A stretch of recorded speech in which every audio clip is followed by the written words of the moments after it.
Hi hello नमस्ते, मी Swati सांगोरा YouTube channel तुम्हा सगळ्यांचं अगदी मनापासून स्वागत करते। तर आज आपण मस्त असा चटपटीत पदार्थ पाहणार आहोत। वेळ न घालवता रेसिपीला सुरुवात करूया। आज आपण 4 कांद्यांपासून एक भन्नाट असा पदार्थ पाहणार आहोत। यापूर्वी तुम्ही कधी केला नसेल किंवा पाहिला सुद्धा नसेल, व्हिडिओ पाहिल्याबरोबर लगेच किचनमध्ये जाल।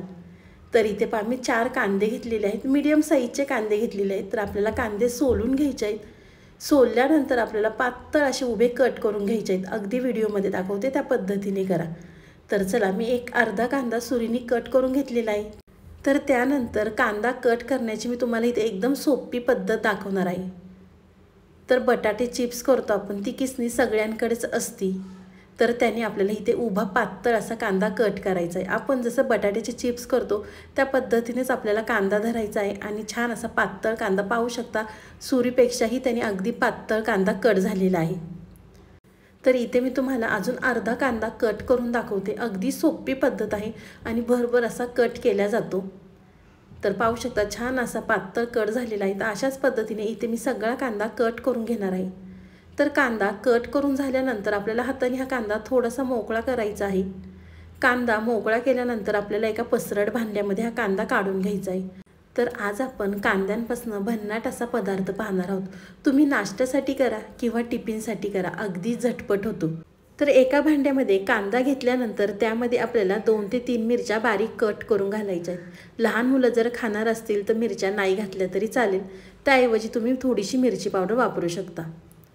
मिरच्या घातल्यानंतर आपल्याला 7 ते 8 पानं कढीपत्त्याची बारीक कट करून घालायची आहेत। काय होतं, आपण नेहमी भाजीमध्ये कशामध्ये कढीपत्ता घातला तर मुले निवडून काढतात, तर अशा पद्धतीने आपण कढीपत्ता वापरू शकतो।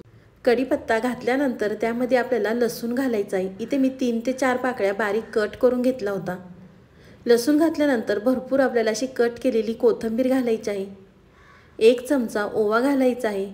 1 चमचा जिरे घालायचे आहे। ओवा आणि जिरे घातल्यानंतर त्यामध्ये आपल्याला अर्धा चमचा हिंग घालायचा आहे। हिंग घातल्यानंतर अर्धी वाटी इथे मी तांदळाचं पीठ वापरलेलं आहे। तुम्ही तांदळाच्या पिठाच्या ऐवजी या ठिकाणी रवा सुद्धा वापरू शकता। तांदळाच्या पिठाने किंवा रव्याने अगदी कुरकुरीत आपला पदार्थ होणार आहे। तांदळाचं पीठ घातल्यानंतर आपल्याला रंगासाठी 1 चमचा भरून बेडगी मिरची पावडर घालायची आहे। सगळं साहित्य घातल्यानंतर अगदी आपल्याला हे सगळं व्यवस्थित मिक्स करून घ्यायचं आहे। तोपर्यंत तुम्ही माझा व्हिडिओ इथपर्यंत पाहिलाच आहे, अजूनसुद्धा सबस्क्राईब केलं नसेल तर प्लीज एक सबस्क्राईब नक्कीच करा। त्यानंतर आपल्याला गव्हाचं पीठ घालायचं आहे। इथे मी आधी 1 वाटी गव्हाचं पीठ घातलेलं आहे। तर आपण लागण तसं पीठ त्यामध्ये घालणार आहोत। गव्हाचं पीठ घातल्यानंतर आपल्याला हाताने हे चोळून अगदी व्यवस्थित हे सगळं मिक्स करून घ्यायचं आहे। तर 1 वाटी गव्हाचं पीठ घातल्यानंतर त्यानंतर मी परत इथे 1 वाटी गव्हाचं पीठ घेतलेलं आहे। तर आपल्याला थोडं थोडं पाणी घालून छान हे व्यवस्थित मिक्स करून घ्यायचं आहे। तुम्ही माझा व्हिडिओ इथपर्यंत पाहिलाच आहे, अजूनसुद्धा व्हिडिओला लाईक केलं नसेल तर प्लीज एक लाईक करा। साईडचं बेल आयकॉनसुद्धा प्रेस करा, म्हणजे तुम्हाला माझे नवनवीन व्हिडिओ पाहायला मिळतील। तर इथे तुम्ही पाहू शकता मी पीठ छान अगदी व्यवस्थित हे मिक्स करून घेतलेलं आहे। तर मी तुम्हाला सांगणार आहे की मला किती पाणी लागलेलं आहे। तर खूप जास्त पातळ करू नका किंवा खूप जास्त घट्टसुद्धा करू नका। या ठिकाणी मला हे 1.5 ग्लास पाणी लागलेलं आहे। तर आपण लगेच मिठाचा वापर केलेला नाही आहे, आपल्याला अगदी आयत्या वेळेस त्यामध्ये मीठ घालायचं आहे। तर झाकण ठेवून मी 5 मिनटं साईडला ठेवते। तर 5 मिनटं झाल्यानंतर आपण झाकण काढून पाहूया। तर थोडंसं हे पीठ अगदी घट्ट झालेलं आहे, पाहू शकता तुम्ही। तर परत अगदी व्यवस्थित आपल्याला हे मिक्स करून घ्यायचं आहे आणि त्यामध्ये आपल्याला चवीनुसार मीठ घालायचं आहे। आपण लगेच मीठ का बरं वापरणं नाही, कारण कांदा असल्यामुळे खूप पाणी सुटेल, त्यामुळे आपण लगेच मीठ त्यामध्ये घातलेलं नाही आहे। तर मीठ घातल्यानंतर आपल्याला हे सगळं व्यवस्थित मिक्स करून घ्यायचं आहे। आज आपण कांद्यापासून अगदी पोटभरीची रेसिपी पाहणार आहोत। तुम्ही यापूर्वी कधी केली नसेल तर एकदा नक्कीच करून पहा। तर मीठ घातलं, व्यवस्थित मिक्स केलं की एका साईडला इथे मी तवा गरम करून घेतलेला आहे। तव्याला आपल्याला तेल लावून घ्यायचं आहे। गॅस आपल्याला तवा गरम करून घेतल्यानंतर गॅस बारीक ठेवायचा आहे। तेल लावलं की आपण जे पीठ मिक्स करून घेतलं होतं ते आपल्याला चमच्याने अगदी थोडंसं तव्यावरती घालायचं आहे आणि त्यानंतर थोडंसं हाताला पाणी लावायचं आणि आपल्याला हे थापून घ्यायचं आहे। खूप जास्त पातळ करू नका किंवा खूप जास्त जाडसुद्धा करू नका, अगदी व्हिडिओमध्ये दाखवते त्या पद्धतीने करा। तर इथे पाहू शकता तुम्ही मी हाताने अगदी छान व्यवस्थित हे थापून घेतलेलं आहे। तर थापून झाल्यानंतर त्यावरती आपल्याला झाकण ठेवायचं आहे आणि एक साईड मस्त आपल्याला अशी खरपूस अशी भाजून घ्यायची आहे। तुम्ही कांद्याच्या ऐवजी यामध्ये कोबीसुद्धा वापरू शकता। तर आपण कांदा वापरलेला आहे त्या ठिकाणी तुम्ही कोबी वापरू शकता। तर झाकण ठेवल्यानंतर आपल्याला बारीक गॅसवर 2 ते 3 मिनिटं ठेवायचं आहे।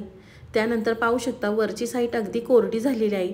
तर आपल्याला थोडंसं तेल लावायचं आहे आणि पलटी करून आपल्याला दुसरी साईडसुद्धा खमंग अशी भाजून घ्यायची आहे की नाही। अगदी झटपट होतो, खूप जास्त वेळ लागत नाही। नेहमीच आपण पोहे उपमा करतो, तर कधीतरी नाश्त्याला असा सुद्धा पदार्थ करून पहा, सगळेजणच अगदी आवडीने खातील। तर इथे पाहू शकता दुसरी साईड मी पलटी करून छान अशी भाजून घेते। खूप जास्त वेळ लागत नाही, अगदी झटपट होतात। आपल्या चॅनलवर मी एक छान अशी एक रेसिपी अपलोड केलेली आहे। कांद्यामध्ये रवा मिक्स करून पहा, अगदी भन्नाट चवीचा तो सुद्धा नाश्ता मी तुम्हाला दाखवलेला आहे। तुम्ही तो व्हिडिओ पाहिला नसेल ना तर प्लीज एकदा नक्कीच जाऊन पहा। तर इथे पाहू शकता दोन्हीसुद्धा साईड मी अगदी छान अशा खमंग भाजून घेतलेल्या आहेत। मस्त लागतात, एकदा ह्या पद्धतीने तुम्ही करूनच पहा।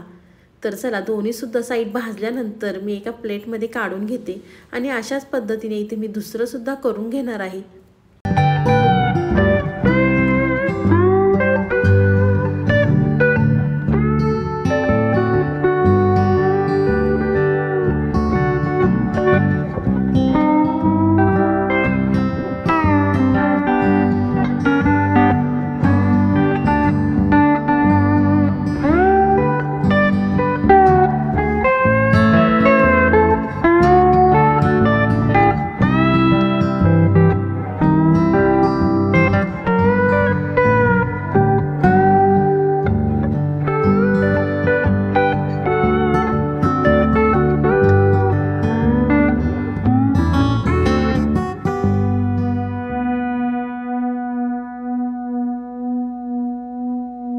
तर इथे पाहू शकता तुम्ही मी दुसरंसुद्धा करून घेतलेलं आहे, ते सुद्धा अगदी मस्त झालेलं आहे।